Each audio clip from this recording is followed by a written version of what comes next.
Folks, a hard pill to swallow. That's what I'm going to talk about today, and then get into the latest home prices and insights for the city of Toronto for week ending October 9th, 2024.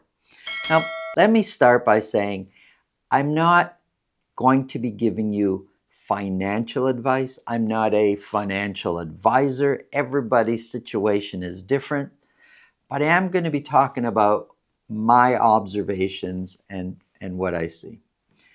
I'll often be working with buyers that'll say, and many times, let's just say these are more newer buyers. They could be first-time home buyers or second buyers buying their first larger home, for example. So they're still kind of young buyers, young-ish, and they'll start off with telling me, Santo, we want something that we want to buy a home where we could rent out part of it and make our financial life a little bit easier. Sure, why not? Okay, makes sense, right? You want to keep expenses lower or get extra income coming in. And then when we start looking at these homes, they're not so desirable many times. Many times the part of the home that's being rented is not in such great shape, or they're walking through the home. We're looking at some of these properties where the tenant is actually there and they're picturing themselves, say, living on the upper floors, and they're thinking, this isn't cool. We got to live with somebody else. Like, they had this intention in mind when we started. And 8 or 9 times out of 10, we end up pivoting and buying a single family home. They can afford it. I'm not saying they're buying a home they can't afford. That's a whole other financial conversation. They could very well afford it. But we end up buying a property where it's a single family home. There's no way they're able to rent out part of it. Or if they do, they'd have to spend a lot of money in rentals to create that space. But they've changed their mind in the process and have decided, no, we just want our own property. That's why I say, and why I titled this a hard pill to swallow. Like, the intention is there, but when you start going through the process, the buyer, many of the buyers I've worked with, change their mind along the way. They're just not prepared to make that sacrifice. So that's an observation I'm sharing with you of buyers I've worked with. Here's another observation I'm sharing with you. Many of the sellers that become buyers, where they're moving from one house to another, when they're leaving a home that they have had part of it rented, or they're sharing the accommodation with another family member, for example. Or so either way, it's kind of the same thing. There's 2 families living in one home, one way or another, whether you're receiving extra rent or you're splitting payments if it's a family member. However you work it out, the end result's the same. There's more than one family paying towards the expenses of that home. Those people leaving a home that has been in that situation where there's extra, say, rental income coming in, they're better off when they go into their next place. They're better off financially. There's more equity in their home when they go to the next place. They're just in a stronger financial position. That's what I see from the clients that I work with. There was this one client. His house, in a sense, was kind of set up like a triplex. And he was selling and looking to buy. He had now got married and was looking to get something else a little bit more private. He was essentially living expense-free as far as living accommodation go. He owns a triplex. He was living in the smallest apartment, and the 2 bigger apartments in that home he had rented out to other people. He could have easily thought, it's my home, I should have the biggest room. No, he took the smallest room. He minimized his living expenses, and increased the amount of money that was coming in. And now, when it was time to move on to the next place, he was virtually mortgage free. Now, this is also time, right? I'm not talking about rent your place out and in a year you're going to be so much better. You'll barely notice the difference. However, over 5 years, you'll notice the difference. Over 8 years, 10 years, you'll notice the difference. So time has to kick in also. These are my observations and what a lot of people are not willing to do. They're not willing to make the sacrifices.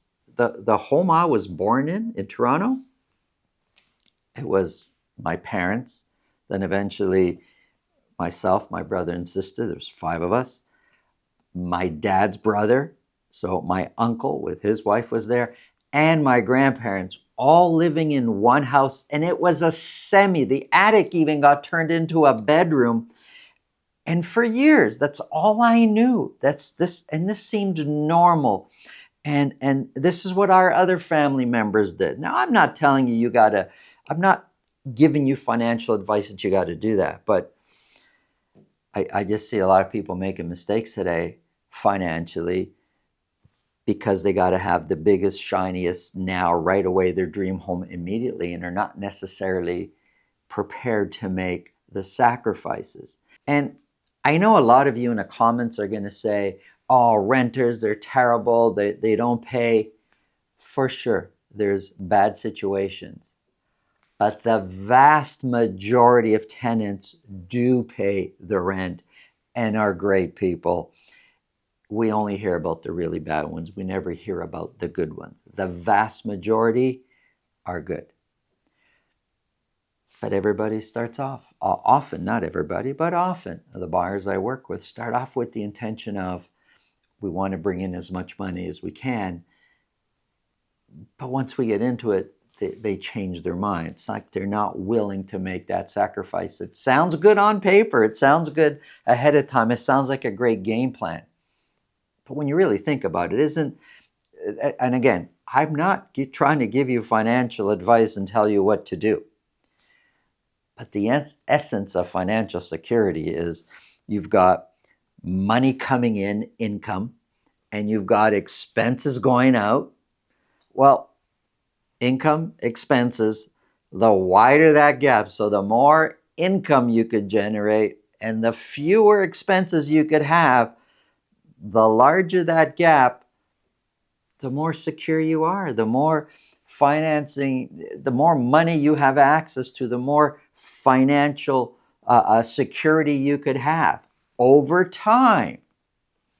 Well, a lot of people are not prepared to make that sacrifice today, even though that's how the process starts. So yeah, there's things you could do, and especially in real estate, there's ways of making things happen. There's ways of being able to be more financially comfortable with your mortgage, with the home you buy, and so forth. But some people are just not prepared to do that, even though that's how we start off. If you think this video can help somebody you know, please pass it along. If you get value from what we're talking about, subscribe. And if you want to speak with me about your real estate situation, selling, buying, it's really simple. There's a link up here to my calendar. There's a link below in the description to my calendar. Click on that, book a time that's convenient for you, and we'll talk about whatever's on your mind. Now, let's get into the numbers.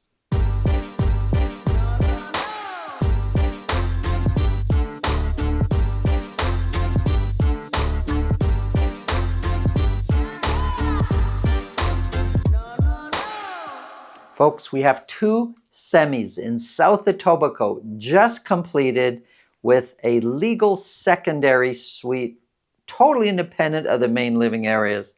Check out one of them at the end of this video. Let's get started. We're going to be focused on the city of Toronto only. Just so, if you're new to this channel, just so you understand the data, this is just for the city of Toronto. This show deals with the freehold market. I do have a breakdown here. I do have condos. That's average price, just to show the difference between the average condo price, the average detached price, there's a $1,039,000 difference in average sold price. We're going to start off with detached properties for week ending October the 9th. 208 detached properties were sold. 63 of those sold at $2 million or more. Average sold price is $1,767,000. Let's look a little bit closer at these numbers. So if we kind of block off here, week ending September 4th, which is the start of our fall market. Fall market is, it's like our second spring in a sense. It's a whole other real estate season. We have 4 real estate seasons basically. The spring, we have the summer, we have the fall, and we have the winter. We're into the fall market right now. The amount of properties selling at $2 million or more, that's way up. It's been going up. Sales since we started the fall have been trending up. For a while there, it was a little bit dodgy, wondering because we came down a little bit from the 180, but we're now at 208. So overall, sales are way up than when we started the fall market. They're up from what we saw July and August.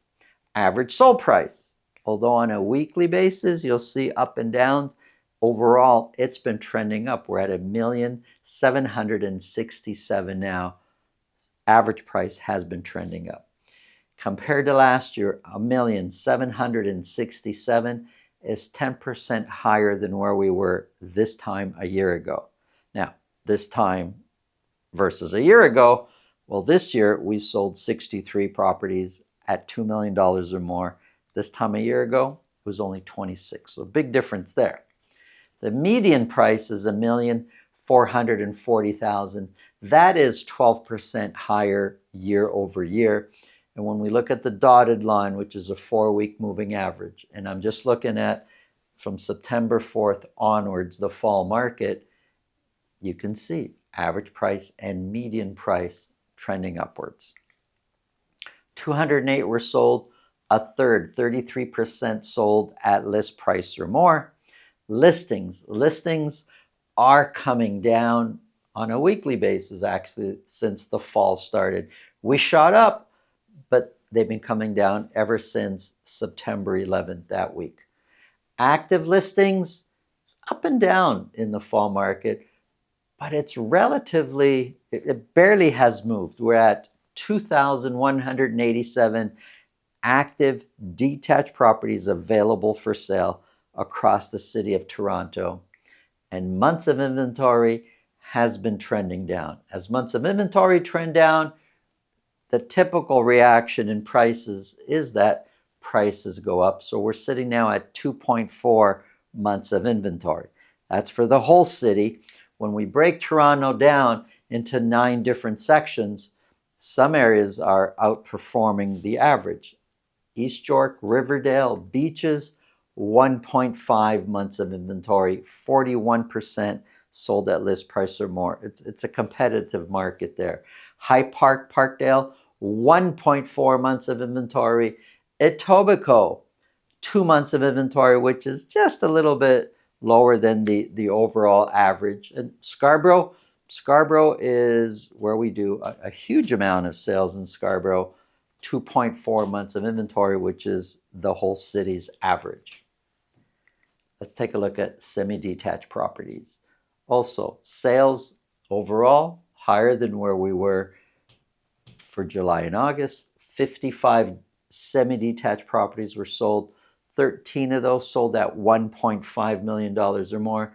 Average sold price over the previous few weeks for the fall market, average price was trending up. It did come down quite a bit from the previous week. It's now at $1,237,000. 1,237 is 7% lower year over year. The median of 1.170 is 9% higher than where we were this time a year ago. Months of inventory for semi-detached properties is 1.9 months of inventory, pretty much a seller's market. I know nobody wants to hear that. Well, if you're a seller, you want to hear that. If you're a buyer, you don't want to hear that it's a seller's market. But 1.9 months of inventory, it's pretty much a seller's market. townhouse. These are freehold townhouses. 22 townhouses were sold.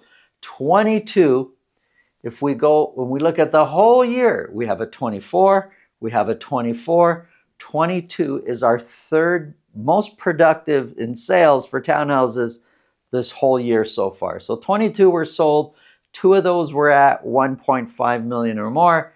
Sales for townhouses, again, freehold townhouses, has been trending up. Average sold price, just like semis, it was kind of going up, and it's come down this week to 1,156,000. 1,156 is 1% lower year over year. The median price of 1,145,000 is 2% higher year over year. Months of inventory, 2.2 months of inventory for freehold townhouses. Here's a quick summary of months of inventory. Between 3 months and 5 months is a balanced market. If we look at detached semis and towns, we're below the 3 months mark. For some of these semis and towns, they're much lower than the 3 months mark. So you are going to see situations out there, the seller's market. These are averages, so there's going to be many situations where it's a balanced market, and you're probably going to think, well, but we're seeing properties sitting out there. Yes, you're going to see properties sitting out there. That's always the case, but more so now because we were for a while also in a balanced market slash buyer's market. And so properties are sitting there. Prices have not been adjusted yet. Sellers are holding on, and they're sitting there, those properties. But if you price your property, if you price your home properly and market it properly, the sales are there. Thanks for watching. Have an awesome day. We have 2 custom designed semi-detached properties. We're in Alderwood, South Etobicoke. These semi-detached come with a legal secondary suite. Let me show you 223 Hallmark Avenue.